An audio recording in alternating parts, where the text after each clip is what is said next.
नमस्ते बच्चों। आज हम पढ़ रहे हैं नमक। यह एक कहानी है जिसे रजिया सज्जाद जहीर ने लिखा है। नमक कहानी हिंदुस्तान और पाकिस्तान के बीच परस्पर संबंधों की कहानी है। जैसा आप सब जानते हैं कि भारत के विभाजन के बाद पाकिस्तान नामक नया देश बना। जब पाकिस्तान बना तो बहुत से लोग भारत की ओर आ गए और भारत से बहुत से लोग पाकिस्तान की ओर चले गए।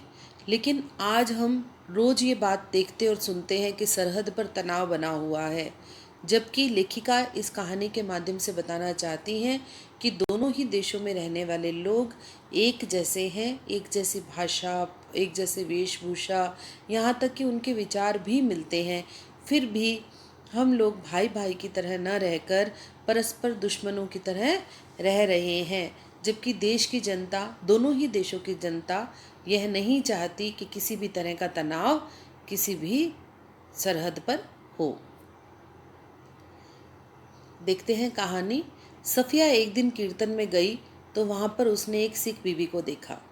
उन सिख बीबी को देखकर सफ़िया हैरान रह गई थी किस कदर वह उसकी माँ से मिलती थी। जब सफ़िया ने कई बार उनकी तरफ मोहब्बत से देखा तो उन्होंने भी उसके बारे में घर की बहू से पूछा। सफ़िया हमारी कहानी की प्रमुख पात्र है। लेखिका ने स्वयं को, क्योंकि लेखिका स्वयं को प्रमुख पात्र मैं मानकर बात कर रही है, तो उन्होंने स्वयं के लिए सफ़िया शब्द प्रयोग किया है, सफ़िया नाम प्रयोग किया है। उन्होंने घर की बहू से पूछा तो उन्हें बताया गया कि ये मुसलमान है, कल ही सुबह लाहौर जा रही हैं। लाहौर का नाम सुनकर वो सफ़िया के पास आ बैठी और उसे बताने लगी कि उनका लाहौर कितना प्यारा शहर है। उनका लाहौर क्यों कहा उन्होंने? क्योंकि वह जो सिख बीबी है वो भारत पाक विभाजन के समय लाहौर से दिल्ली की ओर आ गई थी और यहीं बस गई हैं। और बाद में कहा कि वहाँ से अगर ला सको तो लाहौरी नमक लाना, थोड़ा सा लाहौरी नमक, कहते हैं ना देश का नमक। तो अपने देश के प्रति, अपनी जन्मभूमि के प्रति कृतज्ञता प्रकट करने के लिए उन्होंने सफ़िया से कहा कि मुझे थोड़ा सा लाहौरी नमक लाकर देना। इस कहानी में एक लाइन आएगी कि मानचित्र पर एक लकीर खींच देने भर से जमीन और जनता बंट नहीं जाती है। देखिए, मानचित्र पर एक लाइन, अगर ये लाल लाइन नहीं होती तो भारत और पाकिस्तान 1947 से पहले एक ही थे। लेकिन इस लाइन को खींच देने से भी यहाँ की जनता और जनता के दिलों में कोई बंटवारा देशों की सरकारें, दोनों देशों की सरकारें नहीं कर पाई हैं। इस प्रकार हम देखते हैं कि भारत और पाकिस्तान के विभाजन की अत्यंत मार्मिक कहानी है। इसमें सरहद के इस पार और उस पार के लोगों के दर्द और भावनाओं का इजहार हुआ है।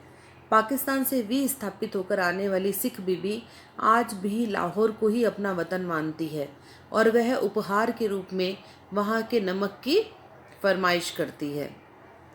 इसी प्रकार भारतीय कस्टम अधिकारी सुनील दास गुप्त कहता है कि मेरा वतन ढाका है।